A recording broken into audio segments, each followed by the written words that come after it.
Okay. Okay. So last week we did a lot of stuff, and basically I told you guys my story. That was more for motivation purpose. You can still keep your introduction coming. If this is your first time, please let us know. Tell us what exactly you'd like to achieve from the sessions. What are your goals? What are your aspirations? Are you a junior designer, a senior designer, mid level? Are you a complete beginner? Are you a non-techie person? Are you someone already in tech that wants to come in? So let's just hear from you. I see you guys. I see you. I see you. I see you. That's good. Okay, so last week, I told you guys my story about how I got into tech and all those kind of things. And we also took a lot of questions on UX design. We did an introduction to UX design. What is it? And I gave you guys assignments. I gave you guys assignments. I know I gave four assignments, I think three or four assignments. Let's see, what is UX design? What is basic, simple, lightweight stuff? Yeah. Uh, so I gave what's UX design? What's different between UX design, specialization in UX design, and the last one was about money. How much do you think UX designers make? so, well, I'd like to hear from you guys. Those that did the assignments, please start typing. Let your responses start coming. I want to hear your assignment. You can answer any one of the questions, whether it's what's UX design, specialization in UX. I know some of this we already covered last week, but I want to hear from you. And how much do you think UX designers make? I want to hear. I want to hear. I want to see, especially that one about money. I'm so curious. I'm so curious to hear what you guys found out. I got a I got answers in my email. I read from you guys. It's really good, but I still want to hear from you here. Let others that did not read the email, which is pretty much everyone from apart from me, let them see what you said. So keep it coming. So while that is coming, let me quickly please just a moment, guys. Just give me a second. Okay.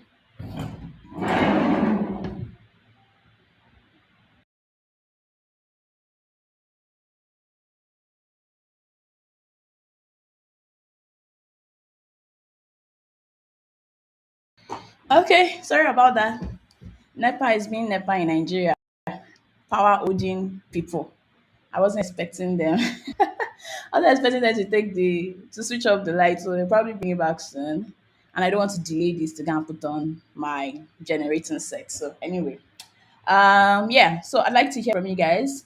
Someone is saying UI design is about how a product looks. UX design is about how a product works. So I want to hear from you guys. So while you guys are keeping that coming, let me quickly set some expectations for today's session. There's a lot we're going to try to achieve. If we're not able to achieve everything today, we can basically still shift them to next week. But next week has its own goals. So let's see how much we can do. Okay, so UX 101, that's what we're going to be doing today. So we're going to be doing talking about what is UX. We'll basically cover that a little bit. What's the return on investment on in UX design? What makes great UX design? What's the definition of great UX? Like when how do you know something's a good UX design? Okay, we're also going to be going deeper into the process of UX design, the phases of UX design. We're going to be dealing with that, and then lastly, we're going to be choosing a design problem together. So, like, this is going to be an interactive part. That's going to be the last part of this section. So, make sure you stay to the end. I want to just quickly set that expectation and try to be here, try to be present, right? Try to interact, try to ask questions, keep your questions coming in. If you have any questions, just let it come in. I do not believe there's any foolish question, any dumb question, so just feel free. So I'm seeing what you guys are saying. Kayode says, for salary, I'll say maybe 1.2 million. I'm sure he's talking about naira per month. Okay, okay. James, I'm sure these are like specializations: UX research, UX writing, UX design, UI design, UX management, UX strategy. Okay. Another question, which was okay. Okay, let's see. Olumide says UI design is about the interface, that's typography, color, white space, imagery. Okay, Sophia says UX is about how a person feels about interacting with or experience when using a product. Okay, how a person feels about interacting with or experiences when using a product. Okay. Okay, okay. Please let us keep on coming. So, I sent an email this afternoon with a couple of videos that I wanted you guys to watch, and I am hoping you got the chance to watch it. Is there anybody that got the chance to watch any of the videos? Let me know. One of the videos I sent to you guys was who does what in software, the difference between UI and UX design, and then I sent a particular video on the return on investment of UX design. So we'll be starting with the last one. I'll be playing that video. However, the rest of them, if you have not watched them, please after this session make sure you go ahead to watch the videos. Okay, then I sent one more video about if you are still confused about your path in tech, for instance, you can go ahead to watch that one. So please, if you did not see the email, go ahead and check your email. If you got here without signing up and you were not able to and you've not been getting any emails from me, please make sure you send an email to commanddesign.africa@gmail.com. So let me just drop that here. commanddesign.africa@gmail.com, so that I can add you to the mailing list and you'll be able to get subsequent emails. Okay. Let's see. So yeah, see, some people said they watched three, some people watched one of the videos. Someone is saying UX design means to plan how something looks and works to make the activity of using it easy and enjoyable. Okay. Yeah. So let me quickly do something. So for those that did not go ahead, that didn't do watch any of the videos, please go ahead to watch this one. I want to play a video. In short, everybody should just watch this. Everybody should pay attention. I'm going to play the video right here. So everybody should watch this. This is the return on investment of UX design. So let me fetch the video and play it for you now. Okay. Yeah, this is it.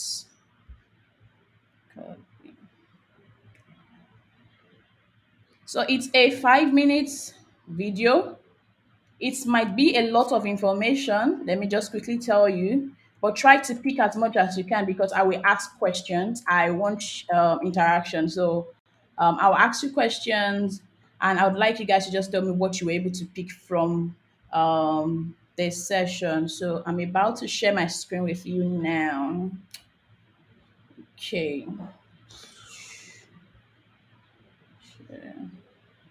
Let me see if I can figure this out. Please just go ahead to let me know if you can see my screen. When we come back from watching this video, then I would respond to the assignments that I gave you guys.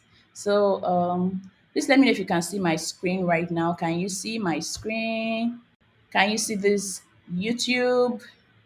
Can you see it? Can you see it? I want to know, please. Please let me know. Please let me know. Please let me know if you can see my screen. This video, I want to know if you can see it before I start playing the audio. I do not get any response. Okay, I will just go ahead to play it. I will assume that everyone can see my screen. Oh, yes, thank you. Okay, awesome. So, this is the video.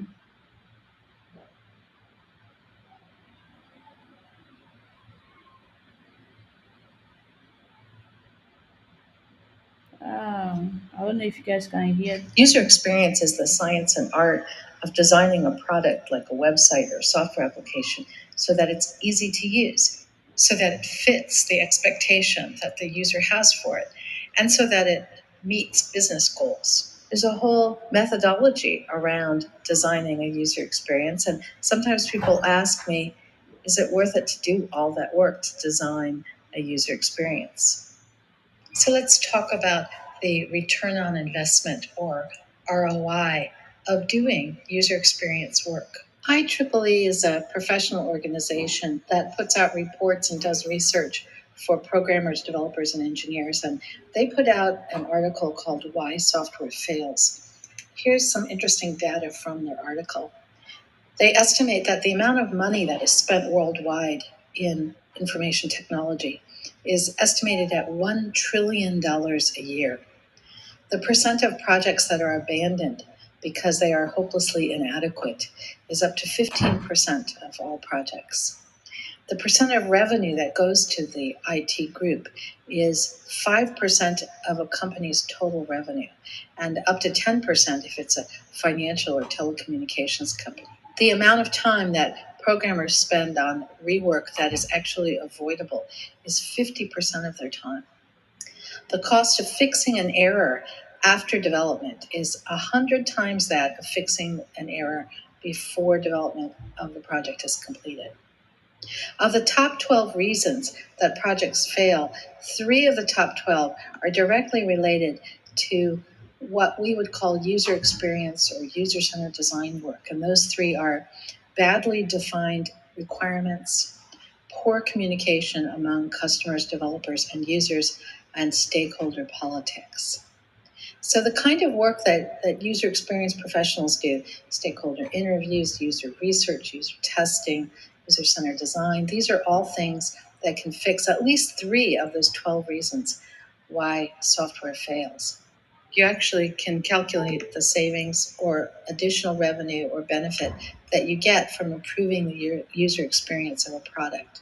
So let's look at some examples to make this more concrete. First example I want to talk about is, let's say that you are a micro lending company. So these are often nonprofit organizations that look for donations from people, and then they take that money and they lend it out in very small loans to people around the world who need the money to run a small or home business in order to better their situation. So you have a website and people donate money at your website, but the searching and donating part of the interface at the website is confusing and hard to use. And you have estimated that 50 customers a day are actually abandoning before donating because of the poor user experience. So let's do some calculations. Each customer, let's say, donates an average of $50 over the course of a year. So you are losing $2,500 a day, or $912,500 a year. If you spend $50,000 to fix the user experience issues and another $50,000, let's say, to rewrite the code based on those user experience improvements, we can estimate you're going to spend $100,000 improving the user experience. It will take you 40 days or a little over a month then to realize the investment, because you've got $912,500 a year that you could improve. So in a little over a month, you've recouped your investment. There are many measurements that would be meaningful. For example, conversion rate. That's the number or the percent increase of visitors to a website who either buy or donate, or it doesn't have to do with money. It might be they take the action you want them to take, like register at the website. Or you might be interested in the decrease in the number or percent of drop-off or abandonment, the decrease in the number of calls to the help desk. Or maybe by making a user experience improvement, you can reduce the amount of training that's required. For instance, if it's an internal software application. Maybe you want to increase the usage of a software application.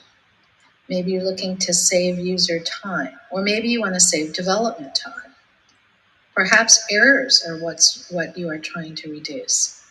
Whatever measure you choose, calculating the return on investment is a way to show the value of doing user experience work.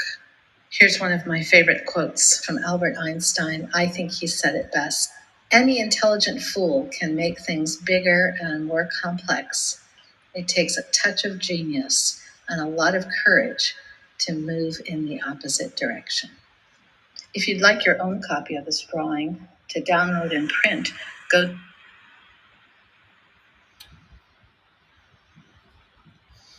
Okay, so oh, some people said no sound. I hope you guys were able to hear it. Oh wow. Not bold enough. Okay, so let me know. Were you guys all able to hear and see it? What did you learn? Let me quickly hear from you. Okay. While that is coming in, let me quickly just read what I saw on the screen before. Someone says, I think the salary depends on the company, but the range for salary is between 53K and 95K dollars per annum. Okay, so please let me know, what did you learn from the video? What did you learn from the video? The return on investment of user experience. Yes, I want to quickly hear what you learned. Please let that come in.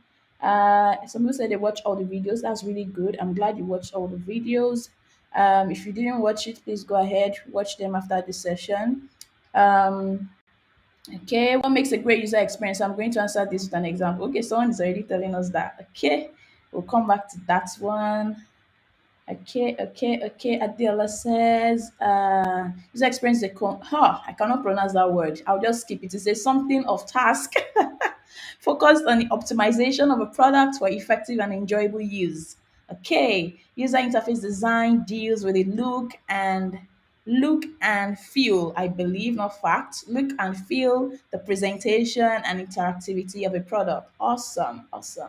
So you guys basically understand the difference between UX and UI. If you still don't understand it, there was a video in the email, watch it. Okay, you guys were able to hear and see. Awesome. UI design helps companies save money and resources. Awesome, Isaac. That's really good. Yes. Yes, you please, let's share this opportunity with others. I believe. Oh, okay. Are you asking for the link? I think the link was in the email I sent to you guys. Mary's asking. I think Mary's asking for the link. But let me see if I can just fetch the link again. But please, let's keep it coming. So this is the YouTube link. Those that are interested in sharing, please share with someone who has a YouTube link. If you want to share with somebody on what's it called, on LinkedIn, I guess you just have to go to my LinkedIn profile and fetch that one. I don't want to get distracted.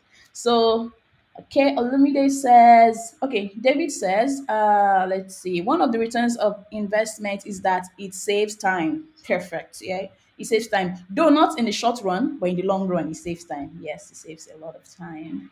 Let's see. I learned that doing UX design is worth doing. The video explains how fixing the user experience can help a company save money and increase conversion rate. Awesome. Yeah, so the reason I usually play this video in all of my sessions, all of my introductory sessions on UX design, is because sometimes people are like, what's the point of UX design? It's not to just design stuff. Can't we just go ahead to develop things? And what's the point of you? And then my response is usually coined from this video. I stumbled on this video some years ago, and it's something I always play. I tell them that I basically just have something to tell, especially companies that are wondering, especially like beginner companies. I'll call them beginner companies that don't yet know what's up in tech. So you always have to have something to say. Sometimes even when you get employed, right, in a company, they might ask you, what's like, what are you doing? They might think it's just UI design that you're doing, just pretty stuff. So you need to have something to be able to say back to them. And also I play this to let you know why you should be a UX designer. Okay, James says, so this is probably the last comment I'll read in this section. The sound was loud and clear. Oh, thank you. And I learned about the reasons why software fails. Yes, the reason why software fails. Okay, thank you so much for this. Let me quickly say something about salary. So salary depends on the company, it depends on the country as well. Um, the salary a UX designer will earn, it varies, right? Here in Nigeria, so we have different levels of of grading a UX designer. I would probably say like a junior, a mid level, and a senior. probably something like that though.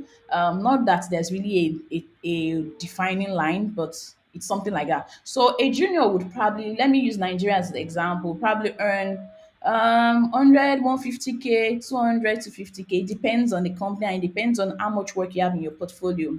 A mid-level will probably earn maybe, I don't know, 300, 350, 400. It depends again on the company. Meanwhile, a senior, there's no cap to it. A senior can earn 600, 500, 600, 800,000, 900K, 1 point something. It can earn anything really. It depends again on your portfolio. So that means that what makes you a junior, a mid, or a senior is basically the quality of projects that you have worked on and the quality of your portfolio. That's just it. Nobody cares about how many years you spent in it, how many months you spent. Nobody cares, right? So yeah. So maybe in subsequent sessions when we maybe bring up some guests to this when I bring up some guests to this show or to these sessions, or maybe when I bring up when I feel like talking about myself deeper, you guys will get, you will start having ideas of how much like people that you know might be earning. Okay, so oof. Okay. Let's see. If you have any questions, please don't hesitate to just go ahead and drop your questions. There's not going to be a specific time where I would say, oh, this question and answer session. There's no such thing. So if there's something I'm talking about and you don't get it, just ask the question. I'll try to pause and respond. Okay. So basically, today's topic would be is UX 101, as you've seen already. And I think we'll try to break down the whole process of UX design, and that will give you some more insights to what a UX designer does. And so, if we have the time, we might touch on research, but I doubt it. We might get into the research phase and start talking about. But if we can't do that today, that would be next week, Friday. So yeah, what's UX design? You guys have said it, so I will just skip that one. You know what UX design is. UX is all about building for, I usually simplify it to saying that UX design is designing for the user's experience. That means the user has an experience already that they are feeling, there's something that they already do. But UX design is you designing to either recreate that experience in an automated format or to optimize the experience, that is to make it better. So that's what UX design is about. Return on investment of UX design, that one is, if you guys have all said it already from the video. So I think I would just skip that one. But what I would just quickly say about this is that three things. One is that UX design helps increase a company's revenue. That is, when people when you have a great UX design, right? It makes it makes the users of that product to prefer that company's product or that brand's product to other people's products. That's one very important ROI, that's return on investment of UX design. So I usually ask people this question, like, have you been curious why you like certain apps than other apps? For instance, me, if you ask WhatsApp to Telegram, why do I prefer WhatsApp to Telegram? It's my user experience. It's the user experience. That's just it, right? Second thing is you spend less on development. It helps to cut costs in the long run because the amount of time that is spent on developing without a sense of direction, which is what UX design gives, is is a lot. It's like the work of an architect and then the work of a contractor or a builder. Like, so if an architect has spent the time, if a client spends the money and pays an architect to design for a building, right? We are sure that that building is actually going to be good if the architect is good, right? So that's the comparison I like to make. I like to make a comparison of the architect to the job of me or the job of you as a UX designer versus the work of a builder or a contractor to that of a developer. Okay. Yeah, so that's the second one. Spend less on development because, according to what the doctor said in the video I played for you, Dr. Susan, she says that 50% of the time that a software developer spends on a project, that is the people that write the codes, those people spend like 50% of the time on actually reworking the project, which is 50% of the time and money that could have been saved. So the third and the last one I would say under this ROI is increasing customer loyalty, which is obvious because if customers like something, they will stick to your product. And those are the reasons for those are the arguments for UX design.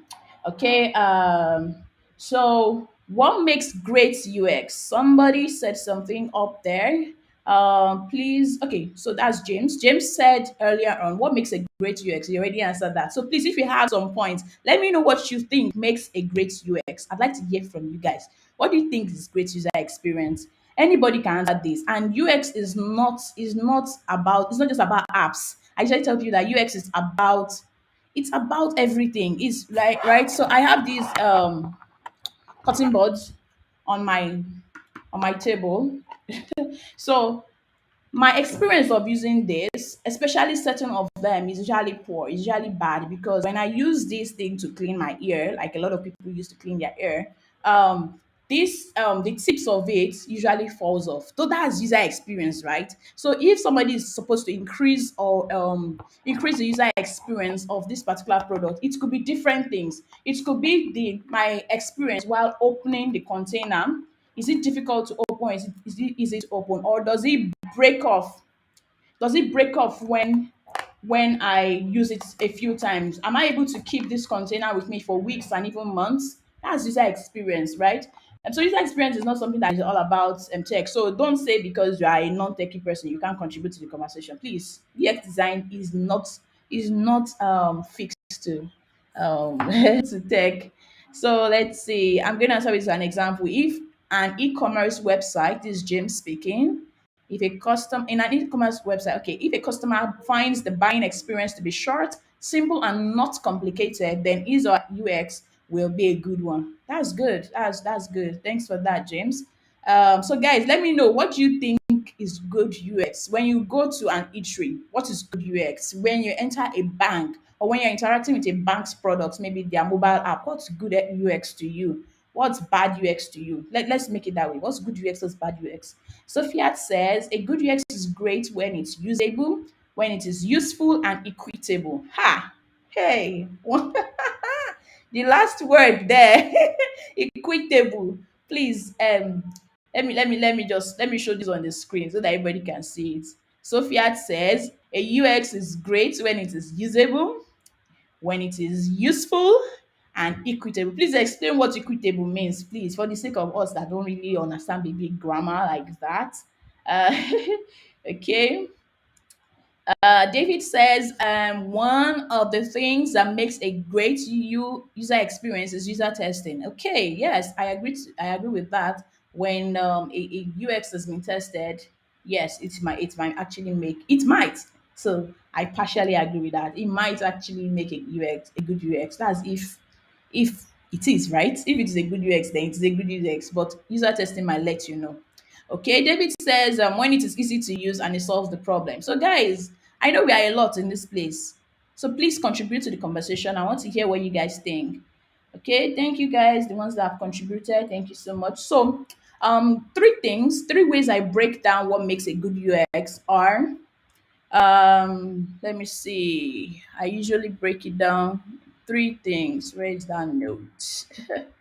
I noted it down somewhere, something I wanted to share with you guys. Okay, so three things. Number one, if it's usable, I think someone already said that. That is, the meaning of usable is can the user perform the action that they actually want to perform? That's the meaning of usable. Can the user actually perform it? Is it functional? So is it usable?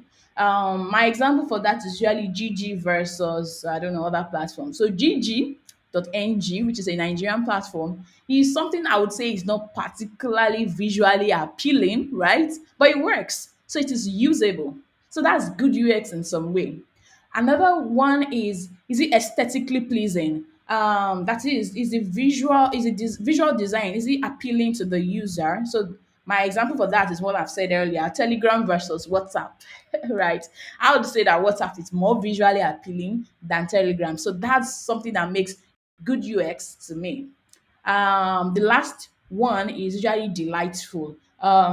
Does that solution does it make the user delight to use the product or to interact with the brand, right?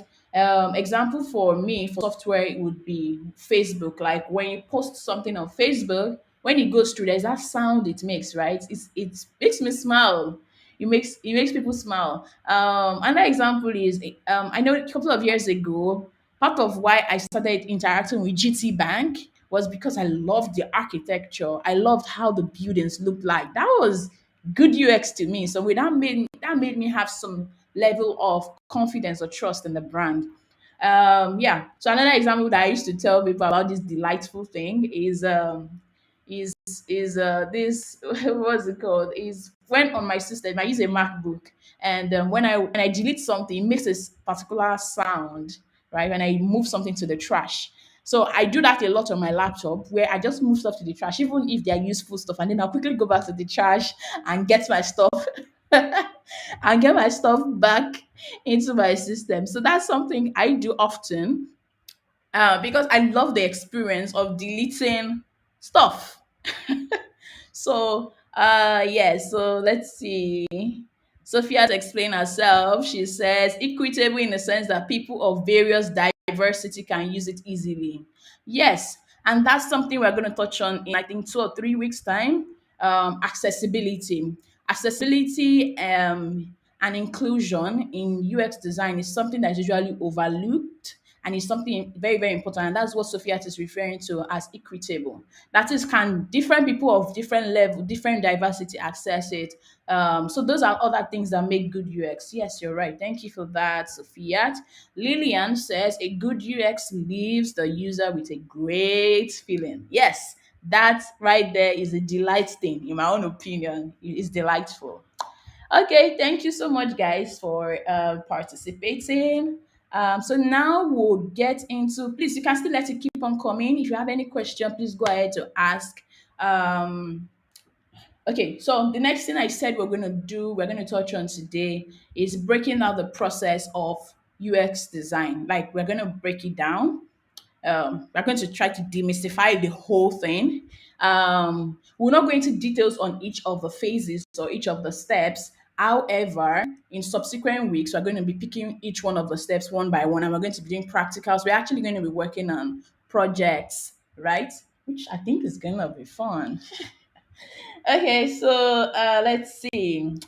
The process of UX design, it varies from, so different people, different companies, different group of people break down the process in different ways depending on the project that you're working on, depending on the peculiarities of the company. It depends on a lot of things. It depends on your own experience. It depends on what you have seen over time. Maybe if you've been working as a UX designer for months to years, you might realize that okay, this is what works for me. So you might refine the process. However, I like to make reference to two, design thinking. We have what we call design thinking process, and we have something we call double diamond process. So those are the two most popular. Those are the two most popular ways of breaking down the um, the UX design process. So I will quickly share my screen because I have something that I want to show you guys here. Adewale says a good UX design explains itself. It doesn't leave the user asking questions or asking for help before they can use it. Perfect. Perfect. There's no explanation to that. Okay, so let me share my screen. Let me share this screen so that you guys can see this. Okay, so this is something I have a few slides that I will show you guys. This is one of it. And I believe you guys can see my screen. Please just confirm if you can, please. I'd like to know. I think you can, but just to confirm. So this is the first one I'll show you guys, and this is design thinking: empathize, define, ideate, prototype, and test. 5 phases that I used to break down the whole process. So empathize is basically to understand the user, to feel the user. Define is after you've empathized with the user. Empathy is usually done through research, right? Then after you've so define is after you've done that, after you've spoken to the user, you need to be sure of what the problem exactly is. So what is the problem itself? It's dark. Okay, you guys can't see my screen. Is there anybody else that can see my screen? I want to know so that I can try to fix that.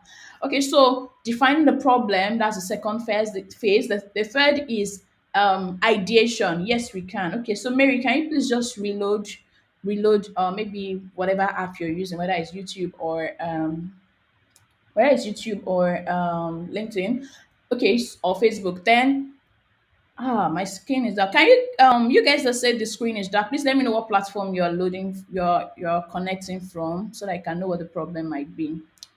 Okay, okay, we can see now. Okay, so as I was saying, okay, so as I was saying, please give me a moment. I lost my trail of thought there. Okay, so as I was saying, the third phase is ideate.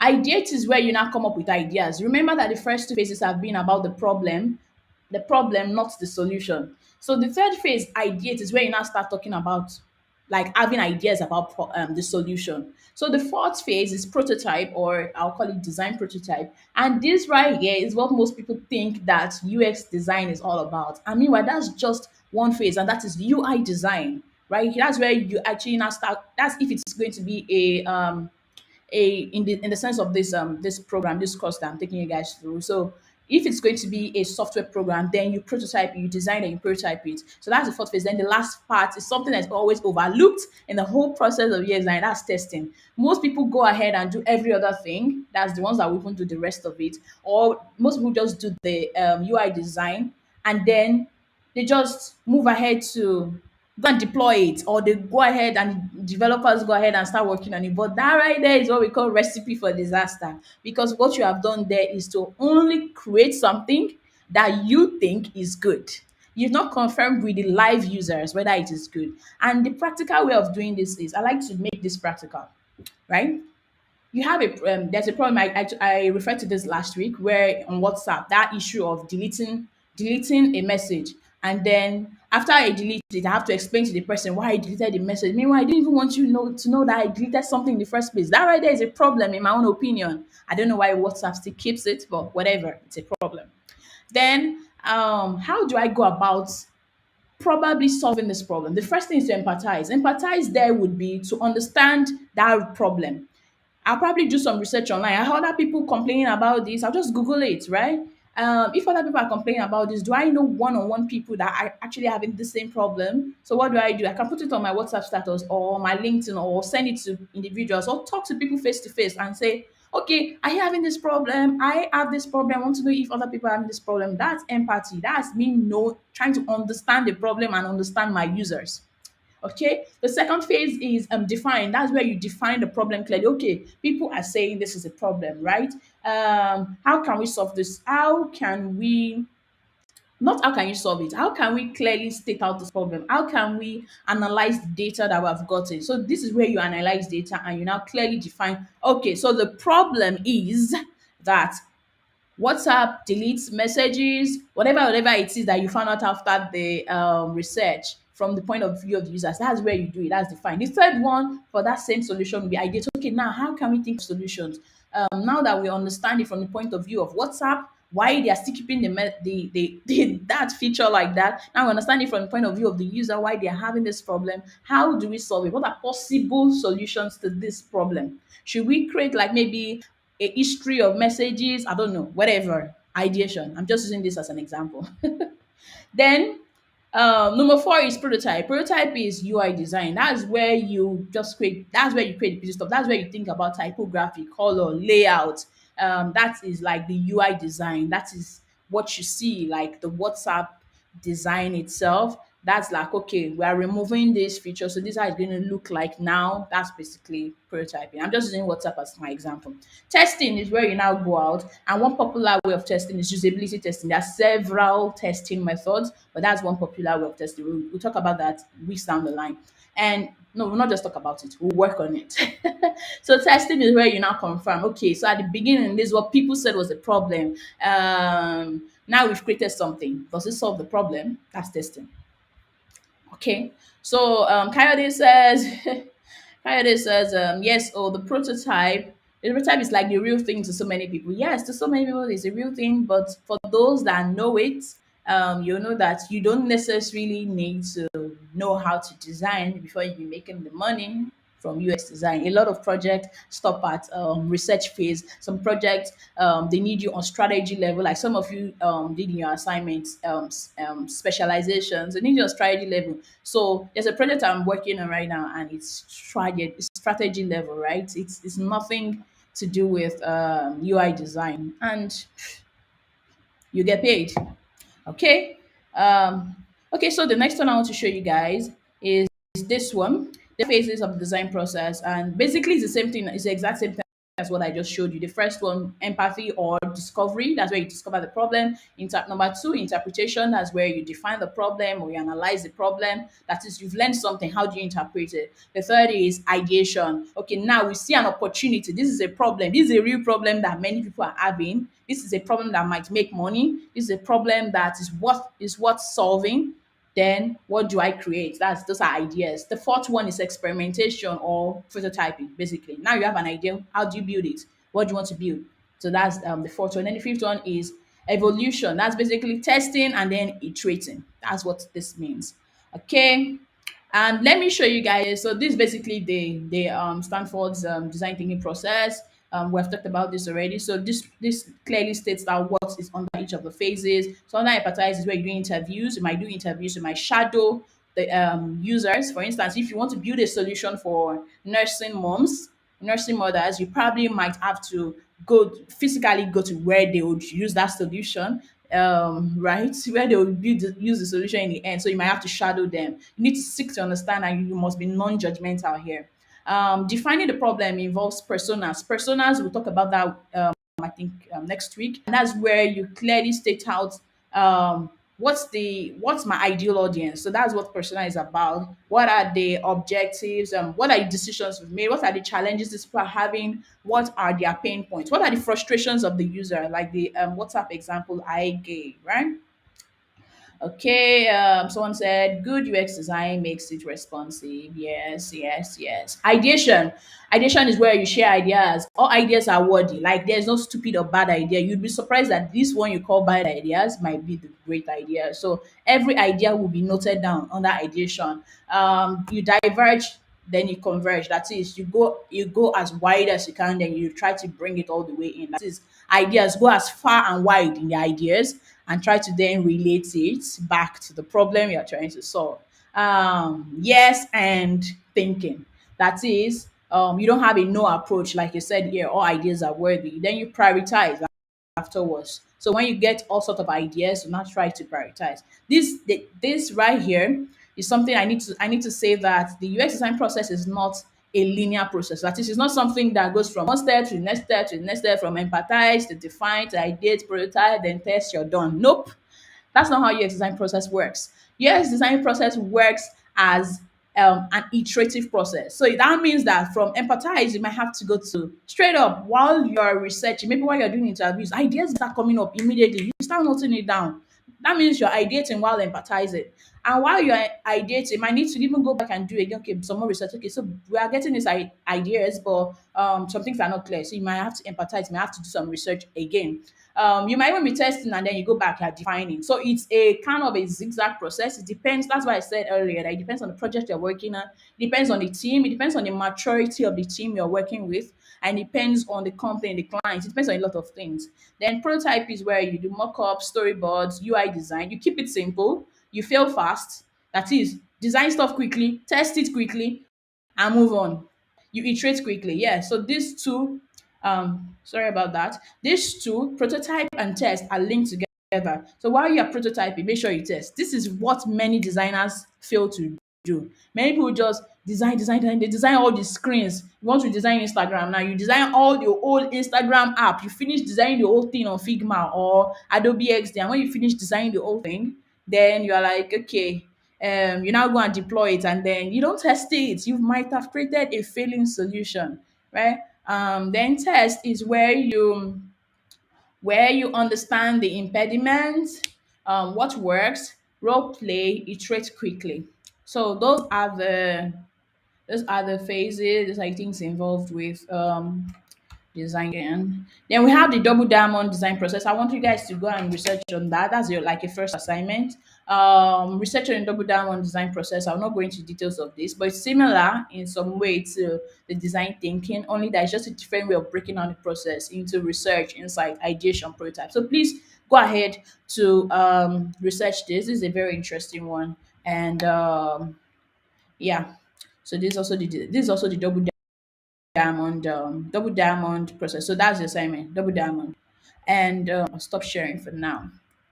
Okay, so please let me know if you have any questions. Some people are saying usefulness, usability, desirability. Yeah, that's Isaac. Okay, that's cool. Okay, so I've tried to break down the whole process of UX design as much as I can. Please let me know if you have questions on this. It would be good to hear from you. Um, okay, so David says, I have a question. During a UX interview with a potential employer, if you are asked to talk about your design process, what's the best way to answer that question? This is a very good question. I like this question, David. And the reason I like this question because it's a popular question, very, very popular question. And many employers, potential employers, would probably ask it in different ways, but it's still the same question. How do you answer this question? I think what they want to know is how would you solve a problem? That's just the question. No matter how they go about asking it, it's still the same question of how would you solve a problem? How if a problem is thrown at you, how would you solve it? So how I will answer the question is the first thing I'll say in short, now this is me. Now quote me. This is my quote, right? I'm starting I'm going to say it in my own words now. Okay. Well, how I'll go about my design process depends on the project that I'm working on. So, if I'm working on a project that was given to me in the research phase, then that means my process will be different from the one that I have to work on when I get to the design UI design phase. So, my process on an average for an ideal project is one. My process for an ideal project is one that would go through just like design thinking says, from empathizing to defining the problem, then ideating and then prototyping and testing. But I know that in many projects, in real life, sometimes we do not have the opportunity to go through all this process. So I'm someone that learns to adapt very quickly. So what I try to do is to, based on the peculiarities of the solution or of the problem that we're trying to solve, I might have to adapt. I might have to quickly iterate. So my process would be one of to first basically understand the problem. It could be something that comes from the product manager. So maybe the product manager has broken down the whole problem. So I might not need to go out to do a research. So if that happens, I would go about it in this way, blah blah blah. Then you go on and explain how you go about it in different scenarios. So what you do when you're answering this kind of questions is to is try to create use cases for different what do you call scenarios and try to give solutions to it. So this is kind of a broad question in some way that you can answer it as it pleases you. Honestly, David, I actually love this question. This question is a very great way of selling yourself in an interview, and many people just fail on it. Most people will just go ahead and say, okay, they'll just quote the whole design thinking process that, oh, this is how they do it. But you might have just failed because it's not that the employer does not know what design thinking is. They want to know how you apply all the UX principles that exist to your own projects depending on circumstance. Okay, I hope I've answered that. Olabode Kayode is asking, please, Mark, can you help us with some books that will improve our design thinking process, creativity, and the likes, in short books that can improve the way we approach a project? Okay, let me quickly note that down. That's something I will do. I'll compile a list and I'll send that to you guys in an email. So please stay glued to your email. So books, I'll just note that down. So books, okay. All right. I will get some for you. Okay, I can see another question. Lillian, please can you explain what you mean by the maturity of a team? Ha. Okay, so the maturity, when I say maturity of the team, I mean it could mean different things, but I think what I meant was that um, whether your team is made up of specialists or whether it's made of generalists. What that means is, are there like maybe a team that has two or three designers, UX designers, maybe two designers, or maybe you are the only designer on the team, then how you go about the projects in that particular kind of company will be different from when you have like five, six, 10 designers on the team, right? And that's what I mean by maturity. It also means, do we have like specialists, in the sense that is our team made up of, say, researcher, one a UX researcher, maybe one a copywriter, or a UX writer. Do I have a UX UI designer? Like, is it a diverse team? So that's what I mean. So I could use another word like diverse team. Okay. Those are the only questions I have seen, and I hope I've answered them. Okay, okay, okay, okay. Awesome. Um, okay, so let's see. Now is the time for us to quickly choose a design problem. Let's see what we can do in 5 minutes. I have only 5 minutes for this exercise, and let me let's see. I have something that I would like to share with you. Where is it? Where is it? Give me a moment. Okay, so let's see. So I have something I prepared for you guys. So let me just share my screen. Okay, somebody's asking me then, please, what do you do when your client is insisting on his or her own decision to be included in design process, or let me say a kind of like a subjective idea that is not making sense. Okay, so I think I understand this question. What do you do when your client is insisting on their own way? I think you let the person know professionally. This is what I advise. This is what I suggest. But again, a client is still the client. A client is primarily your user. A client is your customer. A client is your customer. Remember, a client is a customer. You're not building for yourself. When you're bidding for a client, in particular a client, I'm not talking about a company, I'm not talking about a team of people. I'm not talking about you like a full-time job setting. I'm talking about a client, right? That client is your customer. What that means is that whatever they say goes. You can only give your professional opinion. It's like an architect. I like to refer back to architects. My dad is an architect. So you give your advice, tell the what's it called? You tell the clients, this is what I advise. I believe we should go about it this way, and this way, and this way, and this way. However, if the client says nope, what I want is what I want. Okay, so I want my windows to be 1 inch by 1 inch. I don't want to be really big, or I want 10 rooms in this house, or I want my toilet to be outside of the room. But whatever it is that they say they want, in the end, you're gonna do it for them. If it's not something that is going to be ethically wrong. If it's not ethically wrong, it's not something that will destroy people's lives, it's not going to kill people, it's not going to destroy people's lives. Basically, you go ahead and do it, you collect your money. It just might not make its way to your portfolio. If it's not a good project, it might just not put it on your portfolio. But you collect your money. Why not? Okay.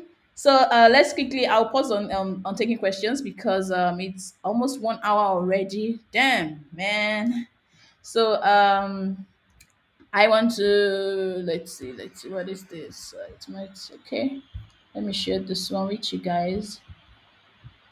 Okay, so yeah, let's quickly choose a design problem together. We might not actually do it right here, but I'll set a tone for it, and you guys will do it as your assignment. That's actually one of the assignments that I've noted down that you would do. Let's see, break it down, trunk down. Okay, so basically, you can choose a design problem from possible pain points that you have. So, what are some frustration for you? Me, I note this ones down. Like while I was working in a company at Yaba, that's years ago. Having to walk long distances to purchase food, it was just really annoying to me. So that was a frustration. Looking for handy workers to do some painting or some furniture work, another annoying thing. You should something else has reached my list here. I've been trying to learn how to drive for a while, for a long time. Like the car is in the compound, but I didn't know how to drive. And there's no driving school around where I stay here in Lagos. Like literally not even one in the whole of this my area. And I've been looking for one for months. And well, I don't know. The Holy Spirit just said I should ask somebody, and somebody just basically gave me just told me that, oh, one person taught thought are. So a frustration for me here was not finding someone to teach me how to drive. So that's a frustration. Another frustration could be needing a way to give feedback for poor excellent services. Maybe when you go to a restaurant or a bank, need a cleaner for your office or your home. So like whatever it is that is your own personal pain point, this particular assignment a is a personal assignment. It's not a group work. There's not going to be group work in this whole training. Everybody's going to be doing individual work, at least I think for now. That's the sense of direction I have for now. And so yeah, so that's the first one. So you guys will list out pain points that you have in your own. So what are some frustrations for you? I'm expecting you guys to come up with a list of stuff that are frustrating for you. Okay. And so that is that. So yeah, that's your assignment. So that's two assignments now. Let's see. The third assignment I have for you guys is that you choose each person. Don't worry, I'll take your questions. I see the questions. I'll take these ones I can see right now before we wrap up. So please note down these assignments are very important for those that want to be engaged in these sessions. I'm not forcing anybody to be engaged. Nobody is paying me for it, so I'm not forcing you. So please, if you'd like to gain as much as possible, make sure you do your assignments. Try to submit it ahead of time. That would be really good. So I can have some time to just know what you're thinking. So this third assignment is choose your favorite app or website. Choose one favorite app or website and you break down the features that you love about it and why you love it. So it could be Instagram, it could be WhatsApp, it could be Telegram, it could be YouTube. Basically, a software app. I want something software. Choose one app. It could be a website as well. It could be something something dot something. It could be any website. It could be any app. Just choose one, either an app or a website, and tell me what you love about it. Then the fourth assignment. What's the first assignment? Please, somebody that remembers it should let us know. I forgot to write that down. I know I gave you guys one assignment. I think that was double diamond. Yeah, I think I said somebody should do research on double diamond. Double diamond. Then let's see. So basically your fourth assignment is to choose another app similar to the assignment I just said now. Choose another app and try to break down the issues or the problems that you face and why. It could be the same app you mentioned before that you love, and maybe there are some other issues in some other things that you prefer were updated. So you note it down, just make a bullet point list of things that you would prefer to be updated. And the third one, which is like list of things that you like about it. Okay. And then yeah, so four assignments. I think the first one was to do some research on Double Diamond, if I remember correctly. Double Diamond UX process. The second one is to choose your favorite app or website and break down the features that you love about it and why you do love them. The third one, or that yeah, the third one is to choose another. No, that's not the third one. I think I'm losing track of the assignments. Please, someone that noted it down, please drop it in the comments. I'm kind of losing track. I noted them down. One, two, three. Oh, honestly, I think I'm losing track of it. Please, somebody should drop it down. I just know the questions. I don't know the order, and I don't know how many there are. Okay, so please, the other one is for you to choose another app, break down the issues or the problems that you face with it, and why you're having such issues. If you have some possible ideas about how to solve the problems, you can let us know. Then yeah, okay, I remember. Yeah, the last one was what I said earlier, which is you choosing it, looking for a problem around you. Pain points. It could be something that really touches your heart. Pain points around you, and find the solution to it. Let me tell you the reason I'm giving this assignment. I will try to be explaining the reason behind assignment so that you can understand why you need to do it. The reason I'm giving this particular assignment is because this assignment will help us in subsequent classes. From it, we'll pull out your project that you're going to work on it. I want the project that you're going to work on to be something you're passionate about, something that is really paining you, something that you love to be changed or love to be updated. Yeah, thank you, David. Awesome. Double diamond design process. What are your pain points? That is of something around you. Choose an app or website and let us know what you like about it. Then the last one is also choose an app or website that and let us know some things you don't like about or things that you want to be updated. That's the fourth one. So there's one missing from this David's list. Okay, so I think let me just take these questions before we wrap up. Other bodies said something things like make sure you use this color or this font and the likes. Well, yeah, I've said, I'm sure that's something that's to do with the question earlier about clients. Yeah, whatever they say, you do it after you've told them your professional advice. In as much as in the end they'll give you your money, you just make it known that this is what you are insisting I should do. Are you saying I should do this clearly? Let there be an email trail or something documented so that it will be that they said I should do it. And that will not be something that will be on your conscience or on your own reputation in the end. So I can see a question. Hey Grace, I want to know if I wish to go to learn further after your teachings. Do you advise a higher institution or a boot camp? Also, where is the best place you can advise to go learn furthermore? Um, okay, so I'm not quick to actually suggest or to prescribe any particular training. I used to do trainings before, but I'm putting that on hold because it's been taking a lot of my attention. But this is something I'm more passionate about.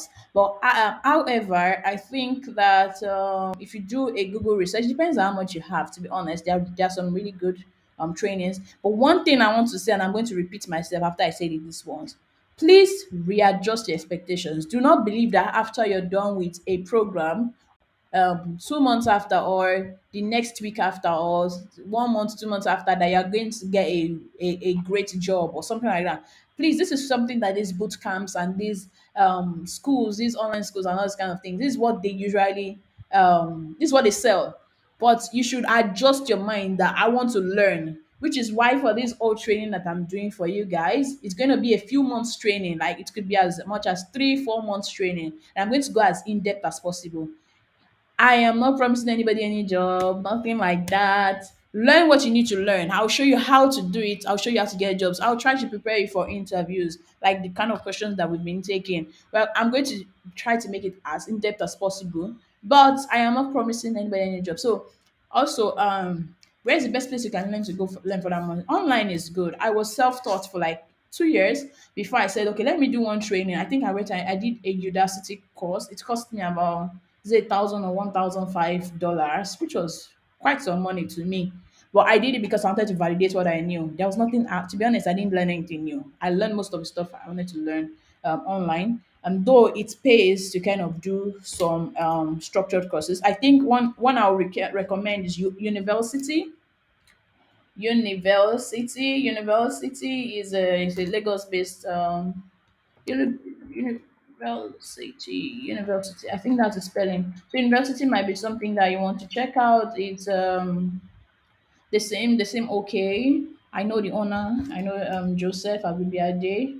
However, I have to say disclaimer is that I've not gone through any of their programs and I've not sat in any one of their classes. However, I think it's good. Okay. There are some other ones. There are some online ones. If you have some funds, I will try to find a list of it. Please ask me the question again. Either you send me an email about it, or ask it again next week so that I can get a list basically. Okay. Uh let's see which other question. Okay, we are 5 minutes past time already, so we need to wrap up now. Let's see. Okay, so I believe Sophia's asked the first assignment now. Sure. Okay, Shagunni is asking me, what method do you use to test your designs? Okay, so we'll go deeper into testing designs later on in weeks down the line. However, I mentioned usability testing. We have usability testing. Um, we have that's the one that just comes to my head. That's the most popular of the testing, and that's where you test how usable excuse me, how usable a solution is. So if you want more information on that, just Google it. That's what I love about Google. But usability testing is the most popular testing, and how you can do it is through moderated sessions or unmoderated session. Moderated mean that you'll be with the person you're trying to test. Like if you have already sketched some designs or you have some designs like actual designs on Figma, whatever, you can stay with somebody. Oh, what do you think about this? Oh, what do you think about this? That is testing. It is just to get their feedback. There's not some deep meanings to all these things. To be honest, UX design is a lot of work. It's tedious work, but it is something that is easy to understand. It's something that you can understand and you can practice it yourself. So Yeah, I think I've answered the question. How do we submit the assignments? Please send an email. Please send an email. That's how to submit the assignments. Commanddesign.africa@gmail.com. Please send an email. That's how to submit. Okay. So thank you so much, guys, for today. I want to quickly tell you guys to watch some videos on this YouTube channel, on my YouTube channel. YouTube channel is, I believe I've sent the email several times. Just click on one of the links on the emails that has been sent before. However, I want to point your attention to a couple of the videos that are there. And for those that are trying to get into tech for the first time, I'd like you to check out the one that says different parts in software. So let me just quickly share my screen for you to see and for you to see this. So check out this one, different parts in software. How do I choose? How do you choose how the parts you go in software development? So do I choose product design? Do I go product management? I want you guys to watch this because if it's not something you're passionate about, if it's not something you want to actually do, you might be wasting your time sitting out in these classes. So you need to watch this. If you want to know who does what in software, that is, how is it that what you would be doing as a UX designer, how is it going to relate to what is going to be happening in an organization? How does it relate to even solving problems? So you can watch this one, who does what in software. So just check out the channel and you can watch this. Then I think there's UX design before you dive in. This was a very short course. Then, if you want something deeper on what we just talked about today, a very deeper session, this is UX Design Masterclass. This right here is a 1 hour and 6 minute session. It's similar to what we talked about today, but it was like really deeper. I had that session with a number of people and it was really good, really. So this one is something I would really, really recommend to you. So just basically check out this channel, especially these old ones that are like a year old. Yeah, they're really good ones here. Okay, so please thank you everyone for tuning in. It's been really fun having you guys here. So see you again next week. Next week, like I said, we're going to be dealing with research, methods of doing research, UX research, how to do UX research, tips on how to conduct a successful research, research plans, how to create a research plan, how to compile your reports after research. Then we might not finish all of that next week. And the subsequent week will go into analysis. We'll also deal with the assignments that we have done, especially the ones about the pain points that you have. So we're going to choose an actual problem, a project. We're choosing a project we're going to work on next week, and we're going to start working on that. So upper week, which is 2 weeks time, we're going to deal with research analysis, which is where we're going to do stuff about affinity mapping. So you can do your research ahead of time. You can try to Google stuff so that you'll not be a complete novice. I'll send you guys some videos and some stuff that you can watch, that you can read up on ahead of class so that you can be updated. Right? So thank you so much, guys, and see you next week. See you in the emails. Bye bye. Bye, guys.